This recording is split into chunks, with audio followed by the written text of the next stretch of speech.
नमस्कार। मैथिली पाठशाला पर हम आकाश अपने सब गोटा के बहुत बहुत स्वागत कर रहल छी। मैथिली पाठशाला पर अखन जे चल रहल अछि मैथिली स्टोरी टेलिंग, एहि में हम अपन बचपन के एगो दृश्य आई फेर से उठा के लाबलो यहाँ सबक सामने में। तो बात ई हुई छै कि हम तीनों भाई बहन एक नंबर के उकट्ठी, खास करके हम दोनों भाई जे छलिए अहाँ के से बड़ उकट्ठी छलिए।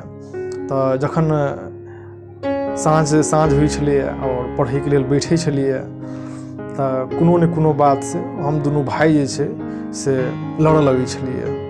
वो ओकर मुँह के दकेर दै छलिए, वो ओकर मुँह के दकेर दै छलिए, न एकदम नम्हर नम्हर बढ़बै छलिए ओकर मुँह के भोमरे के लेल, आ वो हमर मुँह के भोमरे के लेल। ई तरह के छै से दृश्य हुई छलिए कि हम दोनों भाई जे कोनो बात से छै से लड़ जाइ छलिए।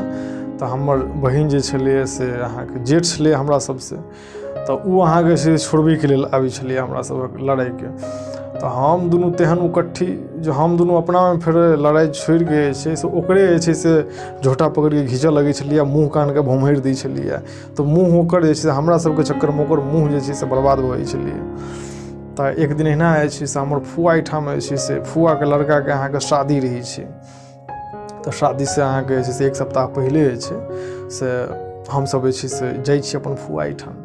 फुआ के एहिठाम जे से आदमी सब आबै छै घर पर, तो देखे छी हमर मुँह के बहन के मुँह जे से पूरा एकदम दकरल दुकरल। तो पूछे छै ये केना अहाँ के जे से के मुँह के अहाँ एहि तरह से जे से नोछेर लेलक या भोमहर लेलक या। तो हमर बहन के छले की कहूँ, हमरे जे से दुनू कंस भाई जे छै वएह जे से हमरा दकेर देलक या। बाप रो बाप केहन भाई छै के देखी जाके। तो एहि तरह के होइ छलिए। एक दिन हम दोनों भाई जे छै से अहाँ के टहटहुआ रौद में घूमै ला निकलै छी दुपहरिया में। तो एगो लारक टाल रही छै, तो ओहि लारक टाल में से हम दोनों भाई सोचे छी कि लारक टाल पे चढ़ल जाए। तो लार के टाल में अहाँ के दुनू साइड से जुन्ना निकल रही छै।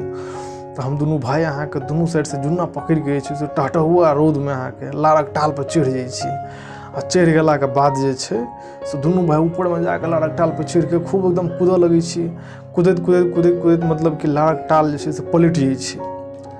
टाल वाला जे से देखे छी अपन घर पर से कि टाल के से उल्टा दल के दूगो छोड़ा तो से दौड़ल जे से आबै हमरा सबके पकड़े के लेल दौड़ल। हम दोनों भाई एकदम भागत फुआ के ठान से जाके भाग जाइ छी घर में। वो आदमी अहाँ के दौड़ल आबै छै मोर फुआ के घर पे कि दूगो छोड़ा जे से भागत जे से एलिया अहीं के घर देने एलिया, देखलिए ओकरा केम्हर गेली, की भेल।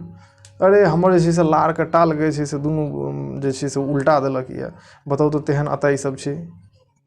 तो हमर फुआ कहलकै यौ हमरे भतीजा सब छियै से छोड़ दियौ ना से हम ओकरा से समझाबै छियै। तो फिर हमर फुआ कहलकै जे बाप रे बाप एहन अताई धिया पुता सब आइ तक नहीं देखलहुँ या, जे टहटहुआ रौद में भरि दुपहरिया में दुनू को कोनो काज नहीं भेटले जाके अहाँ के से टाले के उल्टावऽ लगलै। तो ई बात सूचना से हमर घरों पे से पहुँचल गेलै। तो एहि तरह के से बात छलै। तो ओझका कहानी में एतबी। कहानी अगर अहाँ सबके बढ़िया लगल है तो लाइक कर देबै, कमेंट कर देबै आ चैनल के सब्सक्राइब कर देबै अगर अहाँ पहिल बेर आयल छी हमर चैनल पे। तो धन्यवाद।